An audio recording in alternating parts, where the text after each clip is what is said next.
창세기 12장 1절에서 9절의 말씀입니다. 주님께서 아브라함에게 말씀하셨다. 너는 내가 살고 있는 땅과 내가 난 곳과 너희 아버지의 집을 떠나서 내가 보여주는 땅으로 가거라. 내가 너로 큰 민족이 되게 하고 너에게 복을 주어서 내가 크게 이름을 떨치게 하겠다. 너는 복의 근원이 될 것이다. 너를 축복하는 사람에게는 내가 복을 베풀고 너를 저주하는 사람에게는 내가 저주를 내릴 것이다. 땅에 사는 모든 민족이 너로 말미암아 복을 받을 것이다. 아브라함은 주님께서 말씀하신 대로 길을 떠났다. 롯도 그와 함께 길을 떠났다. 아브라함이 하란을 떠날 때에 나이는 75이었다.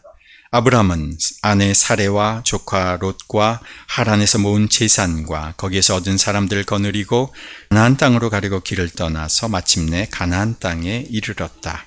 아브라함은 그 땅을 지나서 세겜 땅 곧 모래 상수리 나무가 있는 곳에 이르렀다. 그때 그 땅에는 가나안 사람들이 살고 있었다. 주님께서 아브라함에게 나타나셔서 말씀하셨다. 내가 너희 자손에게 이 땅을 주겠다. 아브라함은 거기에서 자기에게 나타나신 주님께 제단을 쌓아서 바쳤다. 아브라함은 또 거기에서 떠나 베델의 동쪽에 있는 산간 지방으로 옮겨가서 장막을 쳤다. 서쪽은 베델이고 동쪽은 아이이다. 아브라함은 거기에서도 제단을 쌓아서 주님께 바치고 주님의 이름을 부르며 예배를 드렸다. 함께 읽습니다. 아브라함은 또 길을 떠나 줄곧 남쪽으로 가서 네겝에 이르렀다. 아멘. 아이들이 있는 집은 방학 때 가끔씩 놀이공원을 갑니다. 저도 아이들이 어릴 때 롯데월드, 에버랜드를 간 적이 있습니다. 이런 놀이공원을 가게 되면 우리는 보통 자유이용권을 끊습니다. 이 티켓 한 장만 있으면 내가 타고 싶은 것, 또 하고 싶은 것, 그리고 내가 원할 때, 쉬고 싶을 때 내 마음대로 얼마든지 쉬면서 타고 싶은 것을 마음껏 즐길 수가 있습니다. 처음 입장할 때 한번 비용을 지불하면 더 이상의 추가 요금 없이 내 마음대로 놀이기구를 탈 수가 있습니다. 그렇게 자유이용권을 끊으면 보통은 제일 스릴이 넘치는 기구 앞에 긴 줄이 있기 마련입니다. 저도 이런 정말 무섭다고 알려진 이런 기구들을 타는 걸 굉장히 즐겨 했어서 아이들이 어렸을 때 무서워서 안 타고 싶다는 아이들을 막 억지로 재밌다고 부추겨서 몇 번 탔던 적이 있습니다. 물론 지금은 아이들이 다 커서 놀이기구에 놀이랜드에 갈 일도 없고 지금은 저도 별로 좋아하지 않습니다. 지금도 탈 수는 물론 있는데 내 돈 주고 타고 싶지는 않습니다. 자유이용권, 내가 원하는 것, 내 마음대로 내 스케줄에 따라 사용하는 티켓입니다. 오늘 말씀의 제목이 하나님의 약속인데 어쩌면 우리가 생각하는 하나님의 약속도 이런 자유이용권 같은 것이라 우리가 생각하는지도 모르겠습니다. 내가 원할 때, 내가 하고 싶은 것, 내가 갖고 싶은 것, 내가 가고 싶은 곳 제공해 주는 그런 무제한적 권리와 혜택. 어쩌면 그것이 하나님이 우리에게 주신 약속, 축복이라고 우리가 생각하고 있지는 않습니까? 이렇게 생각하는 신앙을 디트리 본회퍼는 아주 날카롭게 꼬집었습니다. 그는 이것을 값싼 은혜다라고 불렀습니다. 내가 여전히 내 삶의 주인이고 하나님은 내 여정의 편의와 특별한 혜택을 제공해 주는 서비스 정도로 전락한 신앙을 말하는 겁니다. 그렇지만 오늘 본문에 보면 아브라함이 받은 약속은 전혀 다른 종류의 티켓이었습니다. 티켓이 제공해 주는 혜택은 물론 어마어마하지만 그 혜택은, 그 티켓은 자유이용권이 아니라 목적지도 코스도 자기 스스로 정할 수 없는, 오직 하나님만이 그 여행의 목적지를 아는 가이드 동행권이었습니다. 가이드가 정해주는 대로 이제 가자 하면 어디로 가는지 알지 못하고 짐을 싸야 하는 티켓입니다. 물론 그 가이드는 하나님입니다. 아브라함이 받은 그 티켓에는 목적지가 적혀 있지 않았습니다. 열차나 비행기 편명도 적혀 있지가 않았습니다. 오직 발행자의 이름, 가이드의 이름만 적혀 있는 겁니다.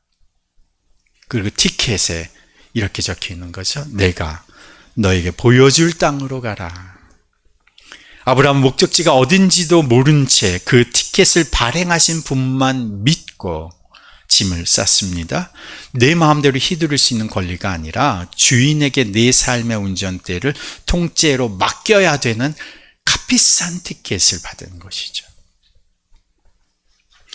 신앙생활을 하고 있는 우리의 삶이 어떤 티켓을 우리가 쥐고 인생을 여행 중에 있습니까?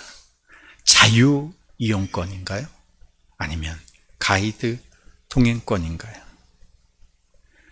그런데 우리가 이 어쩌면 무모해 보이는 이 믿음의 여정을 떠나기 전 반드시 확인해야 할 사실이 하나 있습니다. 이 티켓을 발행하신 분이 과연 내 인생을 맡길 만한, 그렇게 믿을 수 있는 분인가? 이 가이드를 정말 믿어도 되는가 하는 점이죠. 하나님은 아브라함을 부르기 훨씬 전부터 인류를 향해 당신이 얼마나 신실한 분이신지를 증명해 오셨습니다. 그 증명이 노아에게 하신 약속이었습니다. 우리가 지금 아침 기도에 창세기 말씀을 쭉 보고 있는데, 하나님 타락한 인간을 홍수로 심판하신 후에 창세기 9장에서 노아에게 약속을 해주셨습니다. 생육하고 번성하여 땅에 충만하라. 당신은 다시는 홍수로 심판하는 일이 없을 것이다. 그리고 그 약속의 표로 하늘에 무지개를 걸어 두셨습니다. 히브리어로 이 무지개라고 하는 이 단어는, 약간 하울링 있는데 조금만 내려주십시오. 볼륨을 조금만 내려주세요. 히브리어로 이 무지개라고 하는 이 단어는 전쟁터에서 쓰이는 활이라고 하는 단어, 케셰트라고 하는 단어입니다. 무지개라고 하는 단어가 무지개만 단독으로 사용하고 있는 히브리어가 없어요. 히브리어, 구약의 히브리어를 다 보면 전쟁에서 전쟁을 벌이는 활이 바로 이 단어였어요. 그런데 하나님이 여기에서는 무지개를 하늘에 걸어 두시겠다. 활을 하늘에 걸어 두시겠다. 이렇게 직역하면 됩니다. 하나님이 심판하시고 전쟁터에서 공격의 무기로 쓰는 활을 하늘로 돌려서 걸어 두신 것이죠. 그 무지개를 보면 어떻게 생겼습니까? 이렇게 생겼죠. 이게 마치 활처럼 생긴 겁니다. 그래서 무지개를 활이라고 부른 겁니다. 그런데 하나님께서 이 활을 어디로 향하게 하셨느냐? 하늘로 향하게 걸어두신 겁니다. 다시는 생명을 멸하지 않겠다. 이 약속은 인류가 착해졌기 때문에 하나님이 주신 상장이 아니라, 뒤에 보면 인류는 여전히 바벨탑을 쌓을 준비를 하는 죄인들이었음에도 하나님이 무지개를 하늘에 걸어두신 것은 인류를 보존하시겠다는 약속이었습니다. 그래서 이 무지개를 통해서 하나님께서 인류에게 면죄부를 주신 것이 아니라 구원받을 기회를 주신 것이죠. 물론 다시는 심판하지 않겠다고 걸어두신, 하늘에 걸어두신 무지개는 오늘 우리가 볼 때에는 두 가지를 기억하게 하죠. 하나님께서 홍수로 심판하셨는데 다시는 물로 심판하지 않으시겠다는 사실을 우리에게 기억시켜주면서 오늘 우리에게는 또 한 가지를 기억하게 하죠. 그러면 마지막 최후의 심판은 무엇으로 임할 것인가? 그때는 물이 아니라 불로 임한다는 것이죠. 하나님은 노아의 무지개를 통해서 인류가 살아갈 이 터전과 생명을 보존해 주셨습니다. 그런데 하나님은 단순히 인류를 이 땅에서 살아갈 수 있도록 그냥 오래 살게 보존해 주시려고 무지개를 걸어 두셨을까요? 아닙니다. 보존은 목적이 아니라 준비였습니다. 하나님이 세상을 보존하시는 이유는 이 보존된 세상 속에서 하나님을 대신하여 이 땅을 다스리고 통치할 사람을 이제 부르시기 위함이었습니다. 무지개로 모든 인류에게 하나님께서 약속해 주셨는데, 당시 세상에서 그 하나님의 시선이, 무지개로 모든 인류에게 약속해 주신 그 하나님의 시선이 당시 최고의 문명, 수메르 문명의 가장 번영하였던 도시 갈대아 우르에서 살던 한 사람을 하나님이 주목하셨던 겁니다.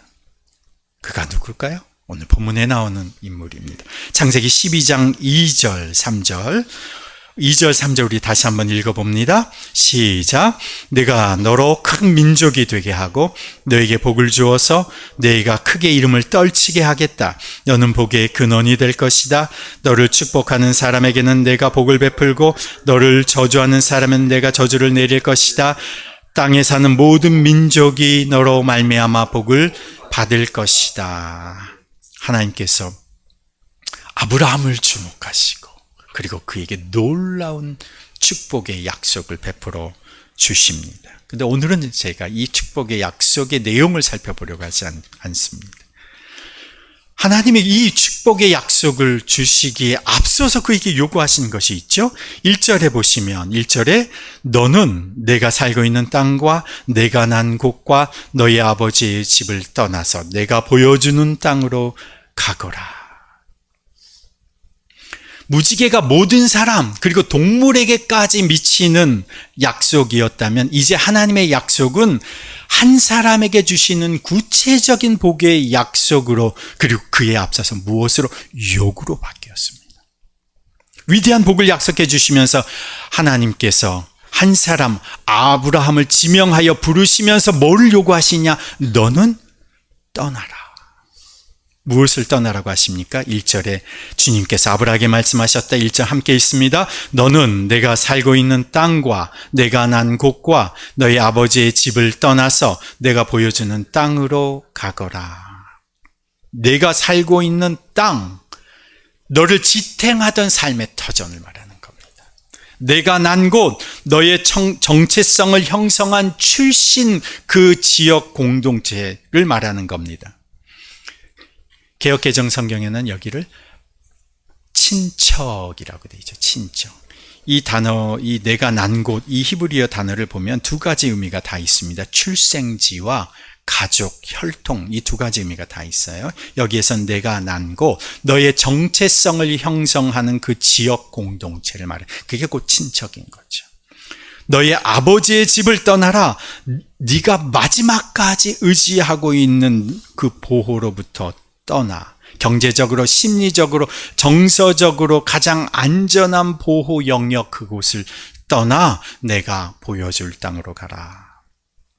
그래서 창세기 12장 1절에 하나님께서 아브라함에게 요구하고 계시는 살고 있는 땅과 난 곳과 아버지의 집을 떠나라는 것은 단순히 지리적 이동을 요구하는 것이 아니라 아브라함의 생존, 정체성, 안전의 근원을 하나님으로 전환하라고 하는 전면적 존재 이동을 요구하고 계신 겁니다.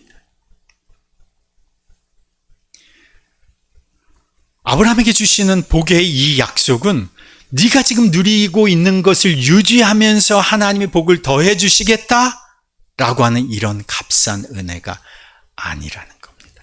아브라함에게 고향, 너의 살아가는 지역 공동체 친척, 그리고 아버지의 집 떠나라. 그것은 그의 정체성이자 그의 생명줄이었습니다. 하나님의 은혜가 그에게 값싼 은혜가 아니었습니다. 그에게는 값비싼 은혜였습니다. 그에게 떠날 것을 요구하였기 때문입니다. 그것은 그에게 마치 생명줄을 놓는 것과 같은 요구였습니다. 하나님의 약속을 붙든다는 것은 내가 붙들고 있는 그 생명줄을, 내가 꼭 쥐고 있었던 그 세상의 줄을 놓는 것을 의미하죠. 하나님의 약속은 내가 가장 안전하다고 믿고 붙들고 있었던 그것을 놓을 때, 가장 안전하고 여겼던 그 우르를 떠날 때에 비로소 하나님의 약속의 삶의 실제가 시작되는 겁니다. 그래서 본헤브의 책을 보면 하나님께서 예수 그리스도를 통해서 우리를 하나님의 자녀로 불러주신 것은 나와 세상 사이의 유착 관계를 끊는 것을 요구하고 계신다, 이렇게 봅니다. 그런데 오늘 본문에 보면 우리가 창세기 12장 1절을 읽었는데 창세기 바로 그 앞부분 11장 31절에 보면 이렇게 기록되어 있습니다. 11장 31절에 함께 읽어봅니다. 데라가 그 아들 아브람과 가나안 땅으로 가고자 하더니 하란에 이르러 거기 거주하였더라. 11장 31절에 보면 사실 하나님이 보여주시는 곳 가나안을 향하여 출발한 것은 그의 아버지 데라도 함께 출발했습니다. 목적지가 데라도 가나안이었어요. 방향이 맞았습니다. 실제로 그도 출발을 했습니다. 그가 갈대아 우르를 떠났습니다. 결단했고 행동을 했습니다. 그런데 가나안 땅에 도착하지는 않았습니다. 그의 순종이 완성되지 않은 것이죠. 우리가 여기에서 데라에게 구체적으로 하나님 그렇게 요구하셨는지를 설명하는 구절은 없지만 아브라함을 부르실 때의 데라도 함께 그 옆에서 그 부르심에 동의하고 나왔던 겁니다. 그러니까 그때 주도자는 데라였죠. 가장이었습니다. 하란이라고 하는 그 중간에 데라가 머물렀던 하란이라고 하는 자리는 불순종의 자리는 아니었습니다. 갈대아 우르를 떠나왔으니까. 그렇지만 여기까지만 가도 되지 않겠는가라고 하는 중간에 정착지였다는 것이죠. 떠나기는 했지만 도착하지 못한 그 지점에서 아버지 데라는 죽었습니다. 가나안에 도착하지 못했죠. 그러나 아브라함은 12장 4절에 주님께서 말씀하신 대로 길을 떠납니다. 그는 하나님의 말씀을 따라간 것이죠. 아브라함은 지금 하나님의 약속이 실현 가능한 것인가를 계산하거나 지적으로 이해한 뒤에 움직인 것이 아닙니다. 하나님의 약속은 아브라함에게는 머리로 분석하는 대상이 아니라 행동으로 응답하는 사건인 것이죠. 그래서 아브라함이 하란을 떠날 수 있었던 것은 그 하나님의 약속을 공수표 같은 약속이 아니라 자기 생명을 거신 약속임을 알았기 때문입니다. 여기에서 하나님의 약속을 우리가 뭐라고 주로 성경에서 이 성경에 하나님의 약속을 표현하는 신약적인 용어가 우리가 언약이라고 하는 단어를 표현하는데 언약은 생명을 담보로 하여 지키는 약속을 의미합니다. 아브라함은 이것이 하나님께서 담보해 주시는 약속 언약임을 믿고 출발하는 겁니다. 내 미래를 내가 스스로 책임져야 하는 내가 쥐고 있었던 자유이용권을 내어버리고 하나님의 생명에 담긴 담보로 하나님의 생명을 담보로 하여 우리에게 약속해 주신 그 언약의 티켓을 쥐었을 때에 그는 그 하나님을 신뢰하며 믿음으로 떠났던 것이죠. 그래서 아브라함의 위대함은 그의 뛰어난 지혜나 능력이 아니라 그의 어디에 있었느냐? 보통 우리가 이렇게 그의 믿음에 있었다. 그런데 저는 이렇게 표현해요. 그의 위대함은 그의 발바닥에 있었다. 아브라함이 말씀을 따라 신실한 하나님의 말씀을 따라 생명을 담보로 하고 있는 하나님의 언약을 따라 첫 발을 내디뎠을 때 비로소 하나님의 약속은 이론에서 현실로 역사로 바뀌어진 것입니다.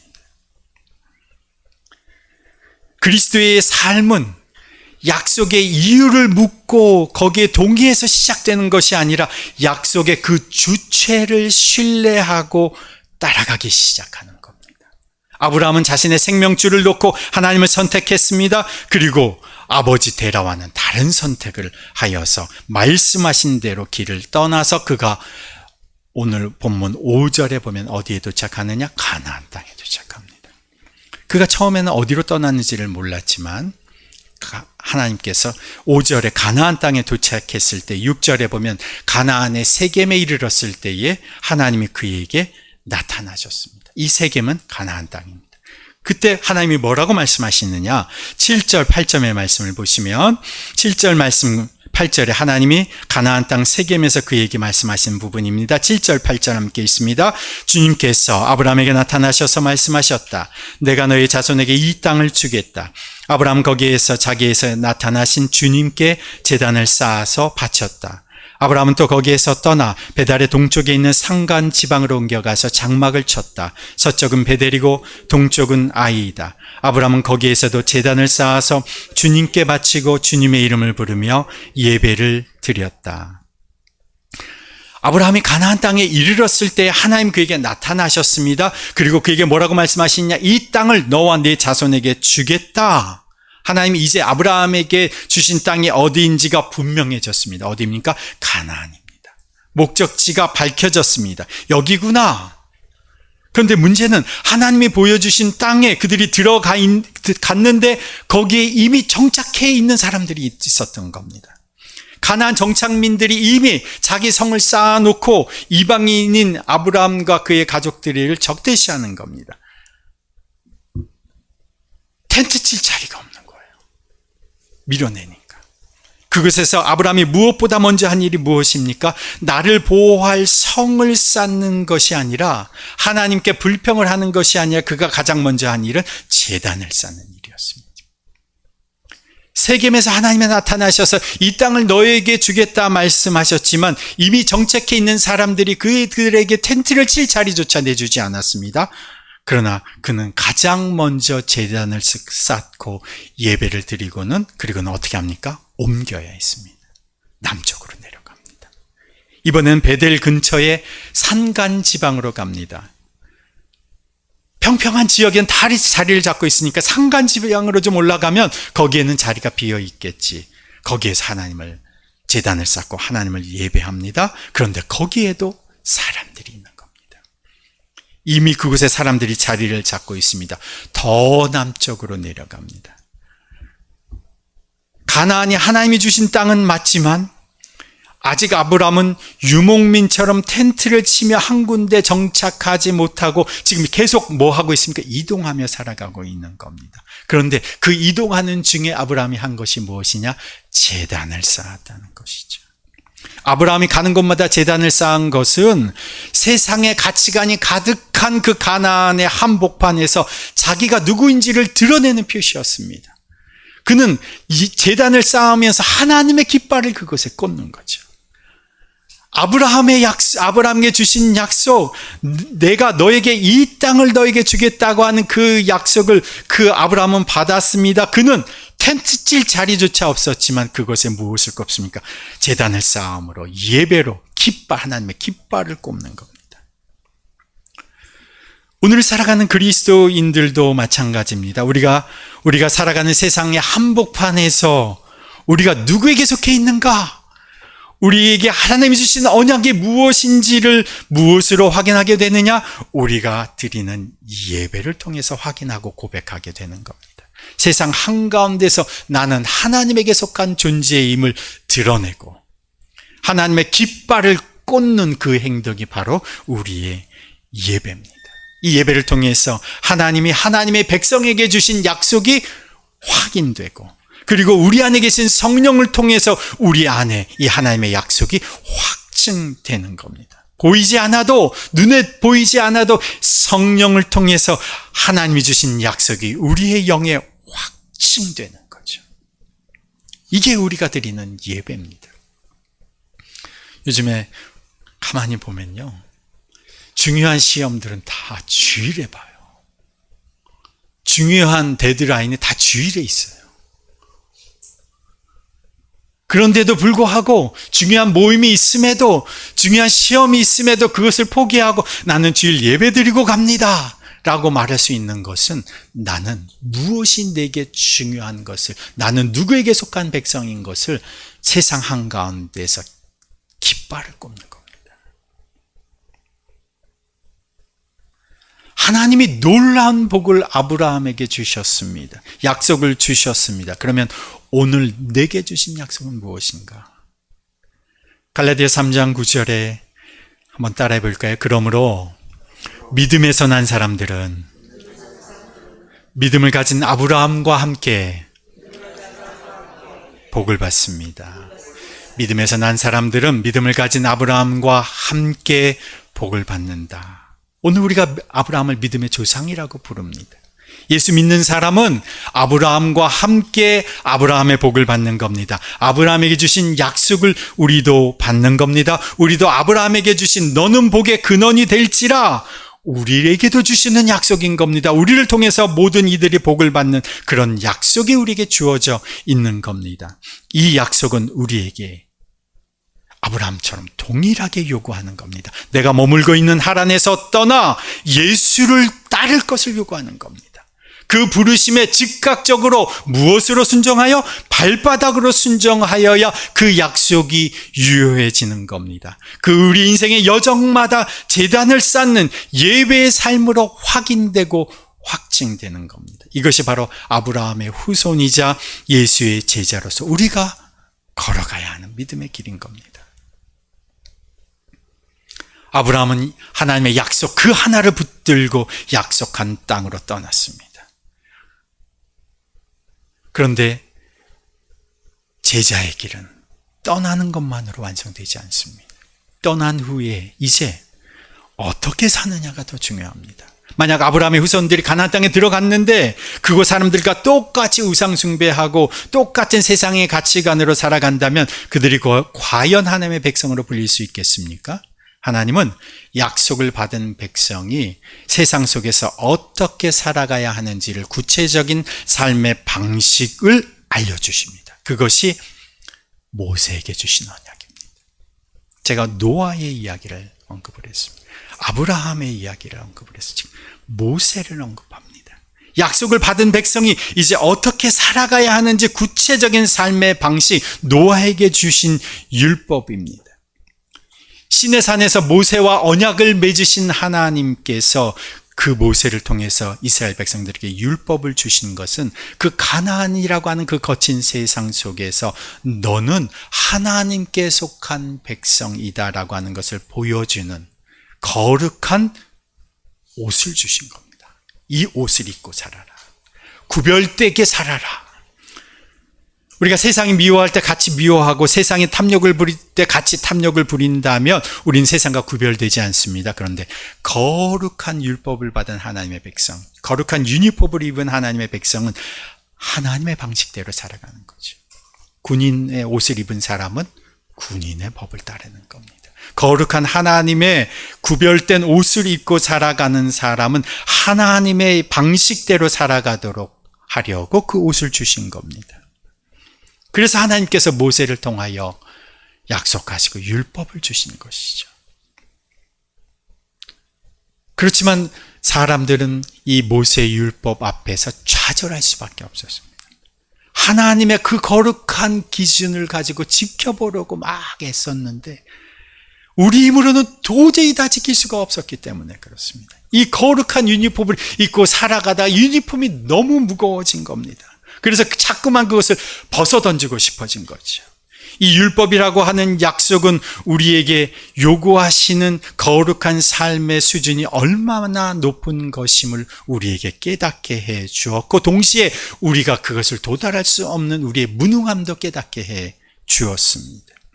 그런데 우리가 다 지켜낼 수 없는 그 율법의 말씀을 하나님의 그 계명을 직접 몸으로 살아내시고 그리고 우리의 실패를 대신 짊어지실 분을 하나님이 우리에게 보내주셨습니다. 그것이 하나님이 마지막 최후의 약속으로 우리에게 보내주신 예수 그리스도 그리고 그분의 피로 맺은 새 언약이 있다는 겁니다. 예수님이 맺으신 새 언약은 노아에게 주신 이 약속, 아브라함에게 주신 복과 약속, 모세에게 주신 언약과 율법의 완성이었습니다. 그리고 그것은 맨 처음 아담과 하와에게 주시려고 하셨던 복과 약속이었습니다. 첫사람 아담이 타락함으로 잃어버린 하나님의 약속과 축복, 생육하고 번성하여 땅에 충만하라, 땅을 정복하여라, 모든 생물을 다스려라 하셨던 그 약속과 축복, 그리고 노아 홍수 심판 이후에도 인류를 보존하시면서 주신 복과 약속, 생육하고 번성하여 땅에 충만하여라. 그리고 나서 아브라함에게 약속하신 위대한 약속, 너는 복의 근원이 될 것이다. 그리고 모세에게 주신 약속과 율법이 모두 예수 그리스도 안에서 완성되는 것입니다. 그래서 에베소서 1장 3절에 하나님께서는 그리스도 안에서 하늘에 속한 온갖 신령한 복을 우리에게 주셨습니다 라고 선언하는 겁니다. 한번 따라해 보실까요? 하나님께서는 그리스도 안에서 하늘에 속한 온갖 신령한 복을 우리에게 주셨습니다. 예수 그리스도 안에서 아브라함과 노아와 그리고 노아와 아브라함과 모세에게 주셨던 그 모든 약속과 복을 우리에게 주시는 겁니다. 갈라디아 3장 14절에도 아브라함에게 내리신 복을 그리스도 예수 안에서 이방 사람에게 미치게 하셨다. 나에게 이르게 하셨다. 그래서 아담에게 주신 약속, 그것은 그 약속과 복이 실패로 끝난 것이 아니라 노아를 통해서 보존되고 아브라함을 통해서 방향을 얻고 모세를 통해서 인간의 한계를 드러내면서 마침내 마지막 아담으로 오신 예수 그리스도 안에서 완전히 성취된 약속, 완성된 복이 되었던 것입니다. 이 예수 그리스도께서 이전의 모든 약속과 복을 완성시키시는 새 언약을 자신의 피로 우리 가운데 맺어 주신 것이죠. 그런데 이 새 약속이 하늘의 무지개가 더 이상 아니라 우리 마음에 새겨졌다는 겁니다. 이 새 언약은 하늘과 별에 새겨진 것이 아니라 우리 영혼에 새겨졌다는 것입니다. 이 새 언약은 모세에게 준 것처럼 돌판이 아니라 우리의 가슴판, 심장에 새겨졌다는 것입니다. 바로 예수의 피로 맺어진 언약, 새 언약은 바로 예수 그리스도의 그 십자가 죽으심과 부활을 통해서 나의 죄를 씻어주시고 우리를 죄와 죽음에서 해방시켜 주시고 우리의 죄값을 대신 치러주시고 하나님과의 관계를 회복시키셔서 하나님의 자녀 삼아주시는 그 놀라우신 축복을 우리가 누리게 되었고 그 새 언약이 우리의 마음판에 새겨졌다.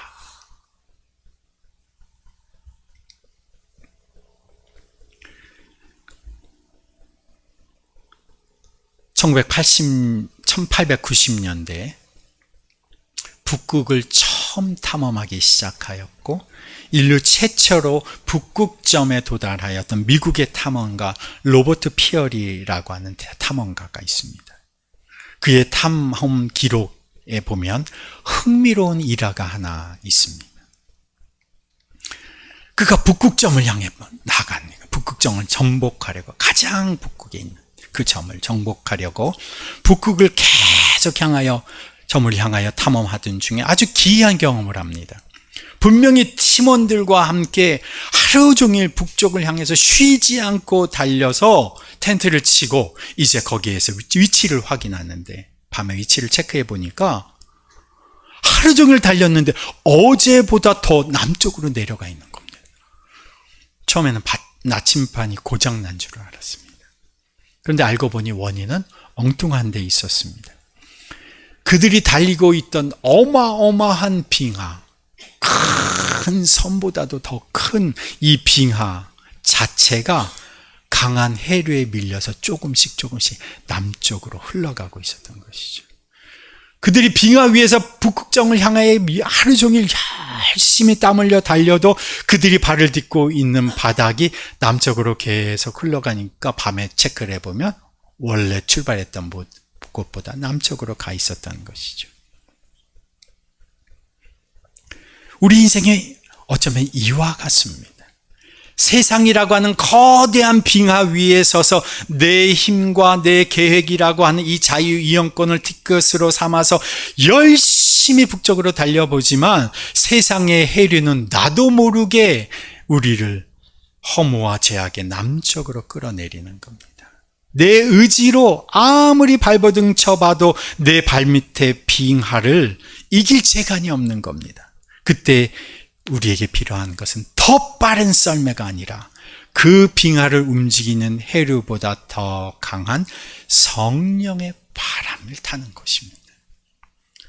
아담도 이루지 못한, 노아도 다 완성하지 못한, 아브라함과 모세도 다 완성하지 못한 약속, 하나님의 축복을 우리가 어떻게 예수 안에서 누릴 수 있게 되는가?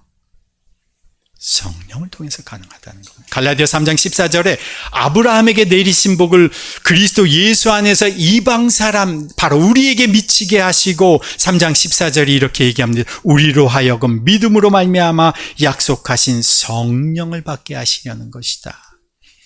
아브라함처럼 익숙한 하란을 떠나는 것, 가나안의 적대감 속에서 예배의 제단을 쌓는 것, 모세의 그 거룩한 유니폼을 입고 세상과 다르게 사는 것, 이 모든 것이 과연 우리의 결심과 노력만으로 가능한가?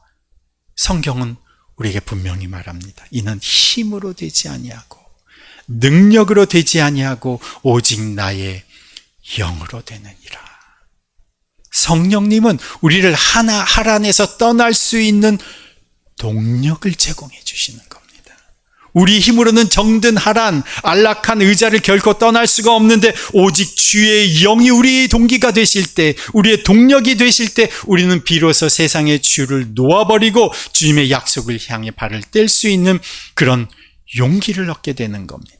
성령님은 새 언약을 우리의 심장에 실제로 작동시키시는 분이십니다. 성령님이 우리에 거하실 때, 우리 안에 계실 때에 우리가 새 언약의 수혜자가 되는 겁니다. 성령의 능력 안에서 우리는 유니폼이 그동안은 내 힘으로 이것을 감당하기가 너무나 무거웠는데, 성령님께서 우리 안에 동력이 되시면 이것을 자부심과 영예로 누리며 살아가게 되는 겁니다. 가이드 동행권의 실체도 성령님이십니다. 우리의 가이드이신 예수님은 성령으로 지금도 우리 곁에 계시죠.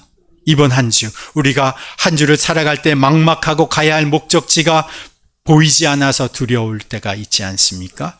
우리의 실력과 우리의 계산으로는 되지 않지만 내 안에 계신 예수 그리스도의 영, 성령에 의지하여 갈 때 오직 나의 영으로 가능해지는 겁니다. 이 약속을 붙드는 겁니다. 하란을 떠나 가나안으로 향하는 그 무모해 보이는 모험을 성공시킬 그 동력은 바로 우리 안에 계시는 성령 하나님이십니다. 어쩌면 나의 동력으로 살아가는 것과 성령의 동력으로 살아가는 것이 아주 종이 한 장같이 미묘한 차이인 것 같은데, 그것을 구별해내는 것도 사실 쉽지 않습니다. 이것이 나의 동력에서 나오는 것인가, 성령의 동력으로 행하는 것인가, 아주 미묘한 차이이지만 나중에 보면 이 결과가 남과 북으로 갈라질 만큼 엄청난 차이가 생겨버리는 겁니다. 우리의 손에는 지금 우리 인생의 여정을 떠나는, 여정을 걸어가는 우리의 손에는 어떤 티켓이 들려 있습니까? 내 마음대로 선택하고 결정할 수 있는 자유이용권입니까? 아니면 발행자의 이름이 기록된 가이드 동행권입니까? 오늘 우리가 인생의 여정을 걸어가면서 예수 그리스도의 영이신 성령님께 우리 인생의 운정대를 맡기고 가이드 동행권을 붙들고 그분의 인도하심을 따라 걸어갈 때 우리의 삶에는 하나님께서 아담에게 허락해 주셨던 복, 노아의 홍수 속에서도 허락해 주신 복과 약속, 아브라함에게 주신 약속과 복, 그리고 모세에게 주신 약속과 복이 결국 우리에게 완성되는 예수 그리스도 안에서의 복이 될 것입니다.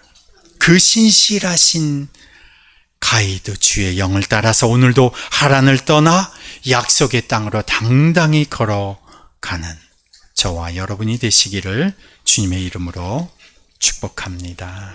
기도합니다. 아담에게 생육하고 번성하여 땅에 충만하라, 온 땅을 다스려라 말씀하신 그 약속과 복이 노아에게 주셨던 그 하나님의 신실하신 보존의 약속이 아브라함에게 복의 근원이 되게 하겠다고 주신 그 약속이, 모세에게 그들을 거룩함으로 훈련시키시고 주셨던 율법의 약속이 예수님 안에서 우리에게 성취되고 하나님의 복으로 이루어짐을 믿습니다. 하늘과 땅의 모든 복을 그리스도 안에서 우리에게 허락하신 하나님 아버지, 아담에서부터 예수님까지 이어지는 그 신실한 약속의 지도를 보며 다시금 소망을 품습니다. 주님, 우리 스스로 지금까지 내 마음대로 휘두르며 살아왔던 우리의 삶, 자유 이용권을 탐내고 안락한 하란에 주저앉아 적당히 타협하며 살려 했던 우리의 삶, 이제 내려놓고 주님과 함께 믿음의 여정을 걸어가는 저희들 되게 해 주옵소서. 우리의 힘과 능력으로는, 우리의 지혜로는, 우리의 결심으로는 하란 일 넘어갈 수가 없사오니 주여 주의 성령으로 우리에게 역사하시사 올해 우리에게 주신 약속의 말씀처럼 오직 주의 영으로 이 약속의 말씀이 우리의 삶에 성취되는 것을 보게 하여 주옵소서. 주여, 우리 손에 꽉 쥐고 있던 우리의 생명줄과 같은 세상의 줄을 놓게 하시고 오직 가이드 되신 주님만 신뢰하며 성령의 인도하심을 따라 하란을 떠나 가나안으로 나아가는 용기 있는 주의 백성 되게 해 주옵소서. 세상의 가치관이 넘실거리는 이 가나안 한복판에서 하나님의 깃발 예배의 제단을 쌓게 하시고 거룩한 제자의 유니폼을 입고 성령으로 견디고 훈련받아 거룩한 하나님의 백성으로 살아가게 하여 주옵소서. 우리의 가슴판에 새겨진 예수의 피 언약이, 새 언약이, 영원한 언약이 성령의 불로 타오르게 하사 억지로 하는 순종이 아닌 기쁨으로 주를 따르는 주의 백성 되게 하여 주옵소서. 한 주 한 주 살아가며 목적지가 보이지 않을 때마다, 두려울 때마다 주의 말씀을 붙들고 성령의 동력과 성령의 인도하심을 따라 살아갈 때에 우리의 인생이 이 세상 속에서 복의 근원으로 빚어지는 것을 우리도 경험케 하여 주옵소서. 이제는 우리 주 예수 그리스도의 은혜와 하나님 아버지의 무한하신 사랑과 성령님의 교통하심과 역사하심이 주의 약속과 복을 성취하는 자로 예수 안에서 하늘에 속한 모든 신령한 복을 누리며 살아가는 자로 결단하며 이제 세상으로 나아가는 주님의 백성들 위에, 그 가정과 일터 위에, 더빛교회 공동체 위에 이제로부터 영원토록 함께 하시기를 간절히 축원하옵나이다. 아멘.